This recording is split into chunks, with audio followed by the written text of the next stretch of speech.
This is the Manual Podcast, number 4, sitting here with Carrie Helton. And I'm going to talk to you about this. This is something that started in the 80s. In the 80s, this is when I grew up, in the 80s, as a matter of fact. It started with CNN, and it was the 24-hour news cycle. So they went from like a half an hour of news a day into this 24-hour news cycle. And once you make the news 24 hours, once you've got a channel that you're supposed to fill with news for 24 hours, then you've got to start to do things in order to fill that news cycle. So I got to see this transition because when I was a kid, the news only came from Walter Cronkite. Do you know who Walter Cronkite is? I do. Okay. That was it. Now, Walter Cronkite's news started as a 15-minute show. And then in 1963, it expanded to a 30-minute. We're gonna talk about news for 30 minutes, right? Which, by the way, with commercials, 22 minutes. So in 22 minutes, you knew what you needed to know about the world, and that lasted for a long time.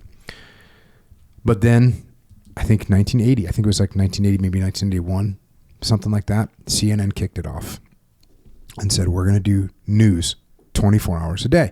And then came the Financial News Network, and then CNN2, which I think they called Headline News, and then CNBC, and then Fox News, and then MSNBC, and then Bloomberg Television, and then Fox Business, and Newsmax, and News Nation, and One American News Network. You see where I'm going with this? Not to mention you got foreign things like BBC. So there's all these channels, and they're going 24 hours a day, not 22 minutes a day, 24 hours a day. And when you do that, when you want it, when you got to fill 23 and a half hours a day with news, you got to create stories, you got to create drama. And what you have to do is you got to keep people watching. How are you going to keep people watching? You got to capture the attention of people. That's how you get people to watch. That's how you're going to get paid for advertising and make that Skrilla. You see what I'm saying? You got to make that money. You got to get people to watch. So the way that we get people to watch, we got to draw them in. Now we know psychologically what's going to draw people in. We know it because when we're driving down the road and there's a car accident, why is there a traffic jam? Because there's a car accident. Well, the car accident's been cleared to the side. Why are we slowing down? Because everyone wants to look at the car crash. That's the human nature. And that's why the press knows that if it bleeds, it leads. If we can show some freaking bloody chaos, we're going to get people to watch. Or we can show some big negativity. We're going to get people to watch. So that's what starts happening. And then you got to inject the emotion in there, right? We got to inject some emotion in there. Because if you feel emotion, you're going to watch. Like, why would you go see you ever seen a scary movie before? Oh, yeah. Do you like them? Nah. My wife can't even watch a trailer. Like, she won't even watch a trailer to a horror movie. She'll run away, right? But Rana, my daughter, she'll go to a movie, a horror movie, and I'll say, oh, how was it? And she was like, it was horrifying. Like, I'm not going, outside. Well, did you like it? Yeah, it was awesome. So people like to have that feeling. Or like, why would you go see a sad movie, right? What's a sad movie? Old Yeller. Old Yeller.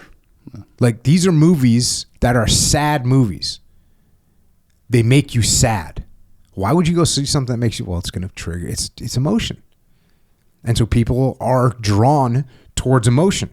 And both those, like being horrified and being sad, those are negative emotions, right? They draw them in.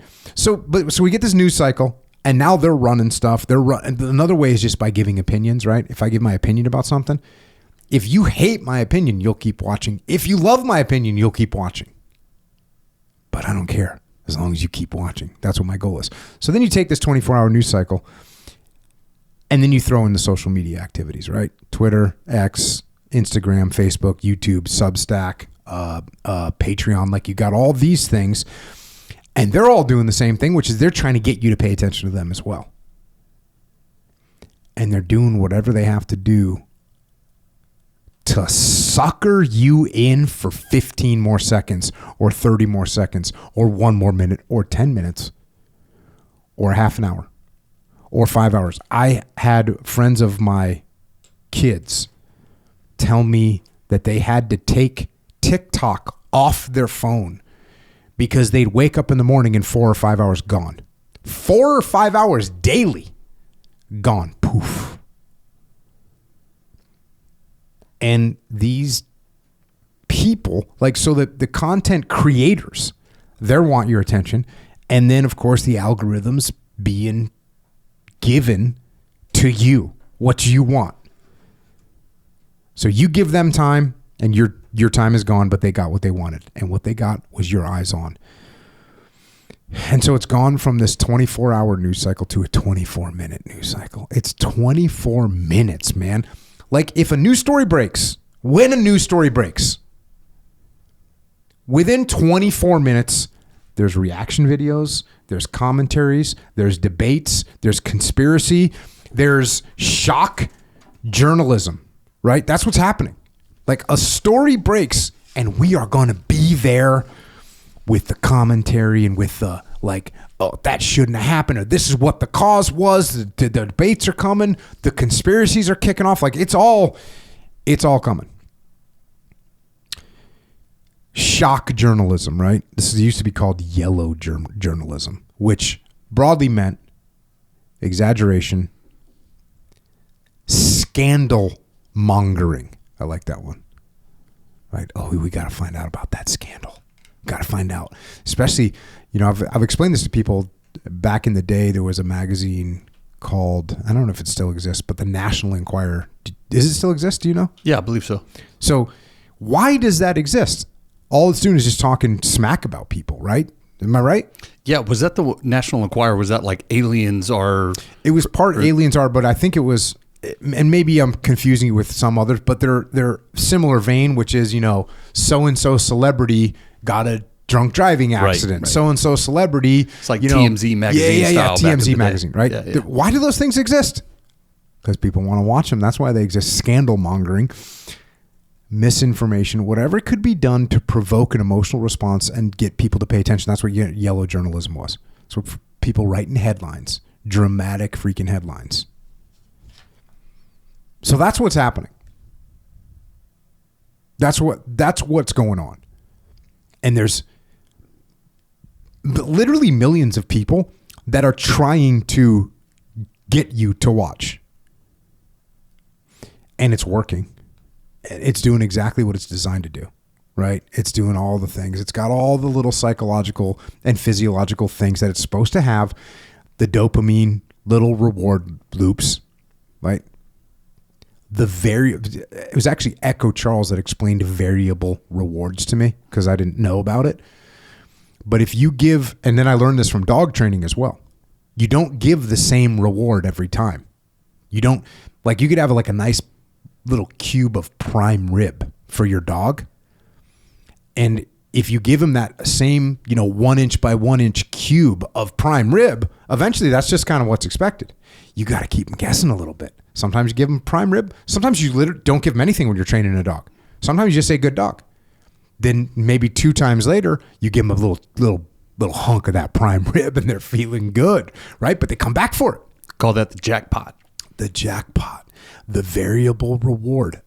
By the way, yeah, like you're right. This is what leads to addiction. This is why slot machines give you like a little reward, a big reward, a little reward, no reward. They do this over and over again.